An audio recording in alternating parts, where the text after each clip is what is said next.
Nous connaissons toutes et tous ce moment où les choses nous étaient bénéfiques et tout d'un coup, tout s'arrête.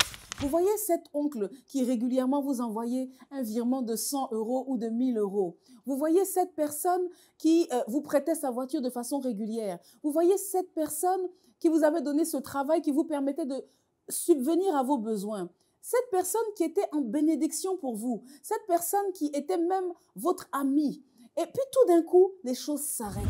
Comment faire? Comment faire? Parce que nous avions mis en quelque sorte notre espoir sur cette personne.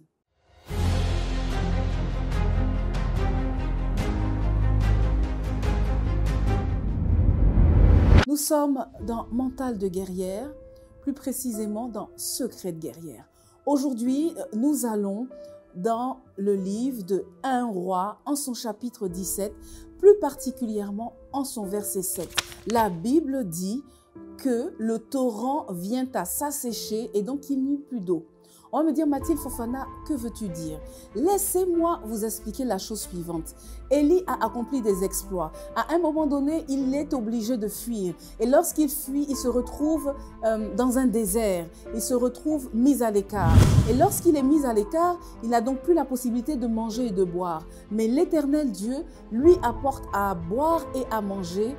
Alors, les corbeaux lui apportent le matin du pain et de la viande. Et il peut boire au torrent de Kérit. Le soir, on lui apporte du pain et de la viande. Et il peut boire au torrent de Kérit. Waouh! Quelle merveilleuse chose! Nous-mêmes, vous savez, on a ces moments où on se dit qu'on va mourir, que cette fois-ci, on ne va jamais s'en sortir. On vient de perdre son travail. Et puis tout d'un coup, il y a cette personne qui vient comme un corbeau vous faire du bien. Cette personne en qui vous ne croyez pas. Cette personne en qui vous n'aviez même pas fondé votre espoir.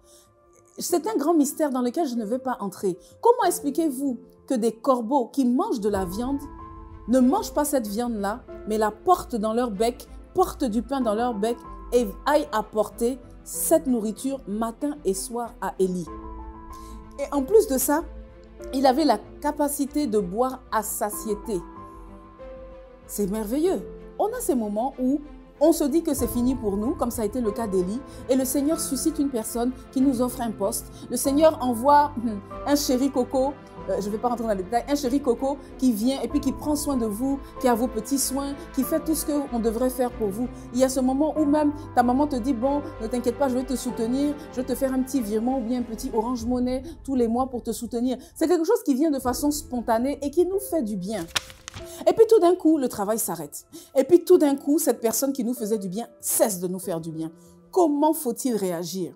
Ce qui me plaît, c'est que j'étais dans 1 Roi 7 au verset 17. Quand je vais au verset 18, la Bible dit « Lève-toi ».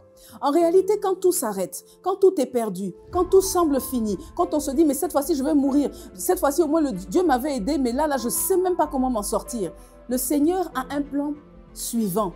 C'est parce qu'il a besoin de passer à l'épisode suivant. Il ne peut pas rester dans l'épisode où il continue de te donner, de te donner, de te donner. Il sort du Dieu Providence pour te donner toi-même d'être une bénédiction.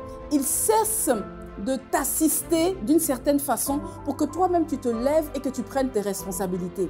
En verset 18, on dit « Lève-toi, va à Sarepta ». C'est-à-dire qu'il était arrivé à une autre saison. Je suis venue dire à une guerrière qu'à chaque fois que tu as l'impression que tout s'arrête, c'est que tout commence. À chaque fois que tu as l'impression qu'il y a un point, ça veut dire qu'il y a une majuscule sur la phrase d'après.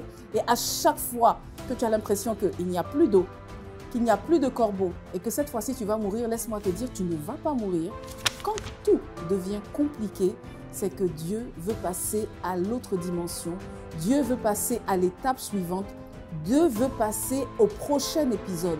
Le prochain épisode est plus glorieux. Ce n'est plus un épisode où tu es juste assisté par l'Éternel. C'est un épisode où tu es tellement rempli que tu peux venir en aide à la veuve de Sarepta. C'était Mathilde Fofana, Mental de guerrière, Secret de guerrière. La Bible est un livre merveilleux que je vous invite à lire.